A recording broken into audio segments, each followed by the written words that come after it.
नमस्कार। Virtual classroom project के इस सत्र में आपका हार्दिक स्वागत है। आज हम लोग बीएससी पार्ट 1 के पेपर सेकंड के यूनिट 3 के दो टॉपिक्स डिस्कस करेंगे। डबल रिफ्रैक्शन, निकोल प्रिज्म, उसका कंस्ट्रक्शन और वर्किंग। आइए सबसे पहले ये जानें कि डबल रिफ्रैक्शन होता क्या है। द्विअपवर्तन या डबल रिफ्रैक्शन, इसको सबसे पहले सन 1669 में बार्थोलिनस ने ऑब्जर्व किया था। उन्होंने पाया कि जब किसी विषमदैशिक क्रिस्टल से कोई साधारण प्रकाश की किरण होकर गुजरती है तो वो दो हिस्सों में विभाजित हो जाती है और ये दो हिस्से इस प्रकार होते हैं कि उनमें से एक किरण सामान्य प्रकाश की किरण होती है जो कि अपवर्तन के नियमों का पालन करती है, जबकि दूसरी किरण ध्रुवित प्रकाश की किरण होती है। तो इस घटना को हम लोग द्विअपवर्तन के नाम से जानते हैं। जैसा कि आप इस स्लाइड में देख पा रहे हैं कि एक कैल्साइट का ट्रांसपेरेंट क्रिस्टल, जिसको हम लोग आइसलैंड स्पार के नाम से भी जानते हैं, उसके द्वारा हम एक ही चीज़ की दो इमेजेस देख पा रहे हैं। द्विअपवर्तन की घटना को रोटेटिंग डॉट एक्सपेरिमेंट के द्वारा भी समझा जा सकता है। जब एक कैल्साइट का क्रिस्टल जो कि ट्रांसपेरेंट है किसी एक काले धब्बे पर रखा जाता है और उस क्रिस्टल को वर्टिकल एक्सिस के अलॉन्ग घुमाया जाता है, तो हम यह पाते हैं कि उस काले धब्बे की दो इमेजेस हमको देखने को मिलती है। उनमें से एक इमेज स्थिर रहती है जबकि दूसरी इमेज क्रिस्टल के साथ साथ घूमती जाती है। जो पहली इमेज है जो कि स्थिर है वह साधारण प्रकाश की किरण की वजह से बनती है, जबकि दूसरी इमेज जो कि घूमती जाती है वह ध्रुवित प्रकाश की किरण की वजह से बनती है। आइए अब हम कैल्साइट में होने वाली द्विअपवर्तन की घटना को समझें।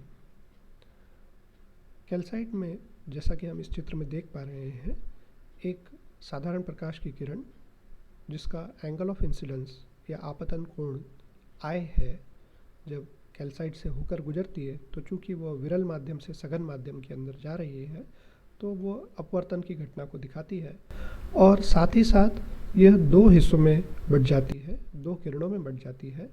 और इनमें से एक किरण जिसका कि रिफ्रैक्टिव इंडेक्स μO के द्वारा दर्शाया गया है, यह किरण साधारण प्रकाश की किरण है। दूसरी किरण जो कि एक्स्ट्राऑर्डिनरी रे है, ध्रुवित प्रकाश की किरण है, उसका अपवर्तनांक μE के द्वारा दर्शाया गया है।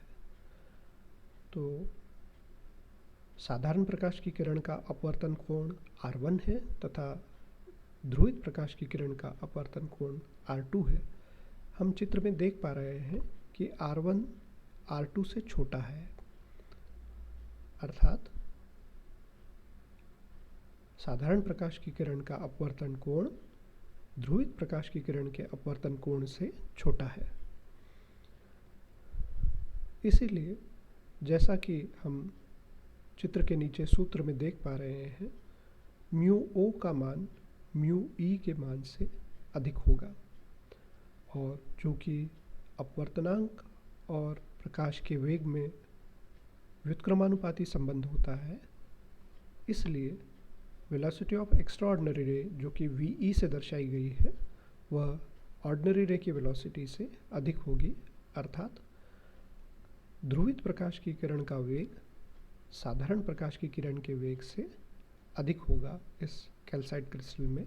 ये हम समझ पा रहे हैं और ऐसे क्रिस्टल्स को हम लोग ऑप्टिकली नेगेटिव क्रिस्टल्स कहते हैं, जबकि ऐसे क्रिस्टल्स, ऐसे मिनरल्स के अंदर जिसमें सामान्य किरण का वेग ध्रुवित प्रकाश की किरण के वेग से अधिक होता है, अर्थात μO का मान μE से कम होता है, तो ऐसे मिनरल्स को हम लोग ऑप्टिकली पॉजिटिव मिनरल्स के नाम से जानते हैं। आइए अब हम निकोल प्रिज्म के बारे में जानें। विलियम निकोल ने सन 1828 में इसे बनाया था और यह द्विअपवर्तन की घटना पर आधारित था। उन्होंने इसे ध्रुवित प्रकाश को प्राप्त करने के लिए बनाया था। निकोल प्रिज्म का मूलभूत सिद्धांत यह है कि जब साधारण प्रकाश की किरण किसी कैल्साइट के क्रिस्टल से होकर गुजरती है तो वह दो किरणों में विभाजित हो जाती है, सामान्य किरण एवं ध्रुवित प्रकाश की किरण। निकोल प्रिज्म का डिज़ाइन इस तरह से बनाया गया था कि सामान्य किरण पूर्ण आंतरिक परावर्तन का पालन करते हुए अलग हो जाती है और केवल ध्रुवित प्रकाश की किरण इस प्रिज्म से बाहर निकलती है। आइए अब हम यह जानने की कोशिश करते हैं कि निकोल प्रिज्म को कैसे बनाया जाता है। निकोल प्रिज्म को बनाने के लिए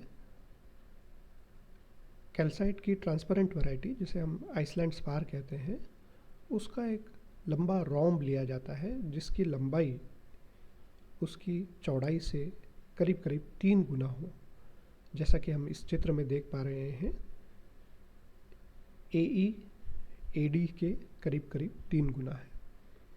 और इसके जो एंड फेसेस हैं ABCD और EFGH, उन्हें इतना घिसा जाता है कि एंगल C और एंगल E जो मूलतः 71 डिग्री के हैं वे कम होकर 68 डिग्री के हो जाएं तथा एंगल A और एंगल G बदलकर 109 डिग्री से 112 डिग्री हो जाए।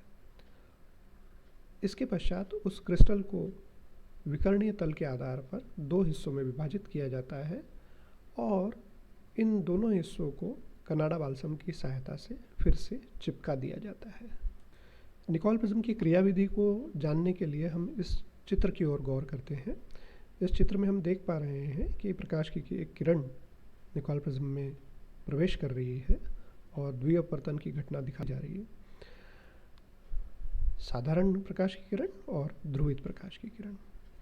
साधारण प्रकाश की किरण निकोल प्रिज्म के कैल्साइट और कनाडा बाल्सम का जो तल है, कांटेक्ट प्लेन है, उस पर जब वह टकराती है तो उसका आपतन कोण क्रिटिकल एंगल से अधिक होता है, यानी कि क्रांतिक कोण से अधिक होता है।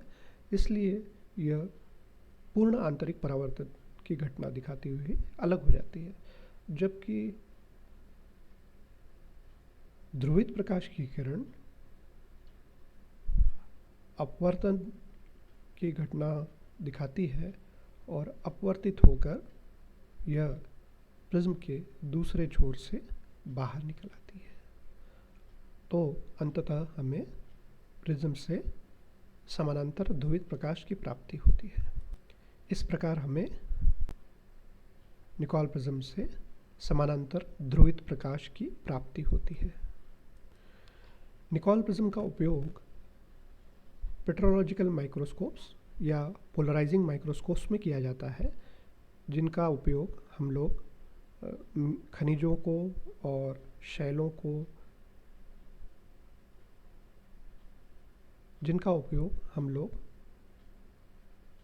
खनिजों और शैलों के सूक्ष्मदर्शी अध्ययन के लिए करते हैं। धन्यवाद।